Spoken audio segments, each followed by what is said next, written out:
Prior to European contact in 1542, California's first people lived in an estimated 100 bands or tribes. Central California's first people have been acclaimed for their basket-making skills.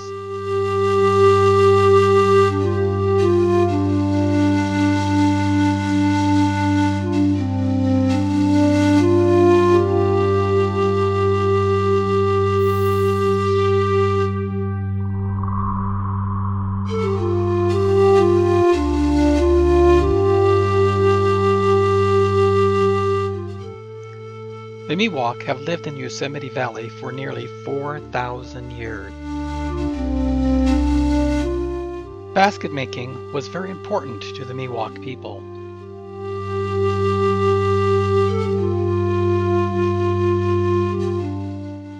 Baskets had to serve many different purposes. Depending upon their intended use, baskets were woven into many different sizes and shapes.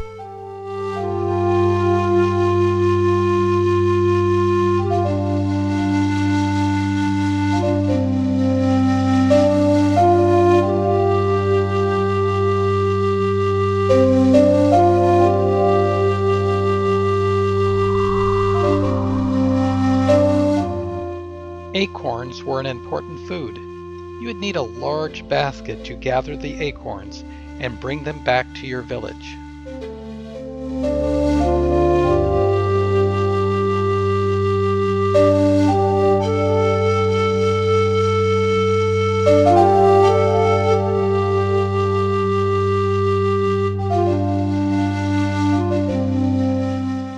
Even a children's game of tossing shells required a special gaming tray. Julia Parker is a member of the Kashuia, Pomo, and Coastal Miwok bands. She has studied basket making for over 40 years. Since 1960, she has worked at the Yosemite Museum demonstrating basket weaving. Her beautiful works of art can be seen at the Smithsonian Museum in Washington, D.C. Today, she is weaving a gaming tray.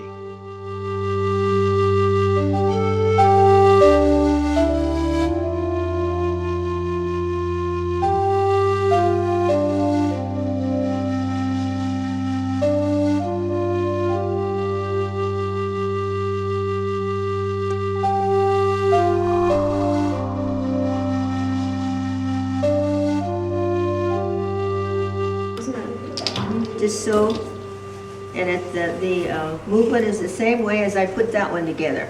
And how do you join the rest? So Well, if you all want you to do carry is on, just, you watch the length of the stitch. If it starts to get little, then you set some more in. See, I'm about ready to close it here. See, this is where the beads end. See, so I might close it there, but then again, I might just keep going around another great, couple isn't it? It's circles. really quite sturdy as well. Yeah, That's fantastic. See, it's pretty. It's concave because of the way I.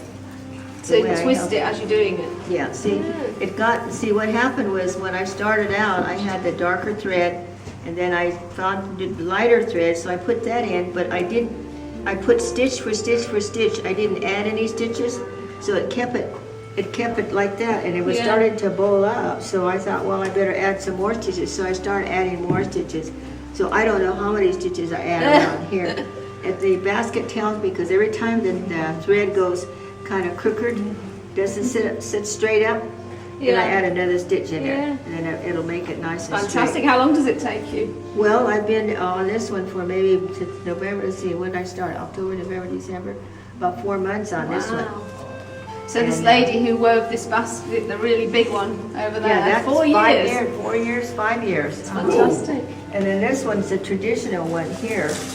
So now this one, you have to, excuse me, see, this is the same, this is a traditional gaming tray here, made with the grasses, and we collect the grasses, and then we have to clean take all of the seed pods off of the grass. See, a lot of work for this one. And say all the seed pods have to come off. See, like that, and that goes in there like that, see? And what's this being stitched And with? then that one now, that one's the California redbud, and that's in this section here. And the California redbud is right now, if you came up Highway 140, Oh, I don't know where I anybody came came. up 140? We did. Saw that red bush, that pink bush, that's redbud. So we don't touch it now because it's having its day, its color, you know, so we wait, and the ladies tell us, wait for the leaves to turn yellow and fall off, and that's later in the fall. And then you wait for the first frost, because then all there's sitting there is just nothing but just long stems. So you wait for the first frost, and then when that happens, then you wait for the first rain, because see, not all redbud bushes will give you the same color. See, this is redbud, but it has its feet in iron soil, so it's drinking up the oxides and it gets darker. And if it's had its feet in sandy soil, then it's lighter like this. So most of the ones in the Alpertal are all this color. But then again, if you want to make sure you're going to get the same color, you want to pick all of the twigs from one bush and their long twigs like that one there in that basket. That's a redbud stick. And then you take that and then you split them in half. You can lift it up, that's okay. You split them in half and then keep splitting them in half until you get nice slender threads like this. See, then this goes in the water, softens up, and then you use this as the color in the basket. See, that'll match in there. It'll go, but see, I won't put any color in here till I get, let's see, till I get over here. See, it'll be all white and I stop here. Then I'll put another row of red here.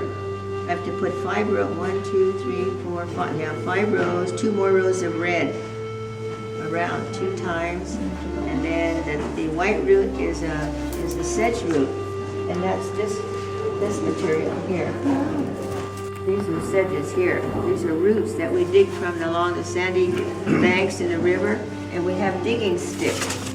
We use the digging stick to dig into the sand and pull out the roots. It's taken an awfully long time.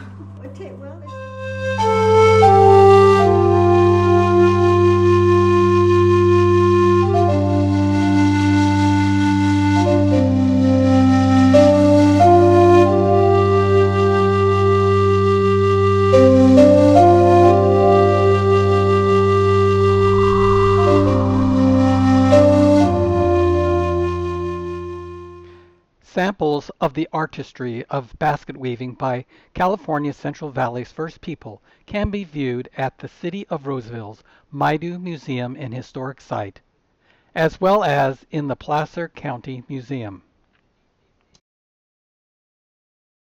This video is sponsored by the Dry Creek Conservancy. The DCC is a nonprofit corporation organized in 1996 to facilitate watershed conservation, restoration, and education in the American River Basin. Please visit us on our website or on Facebook.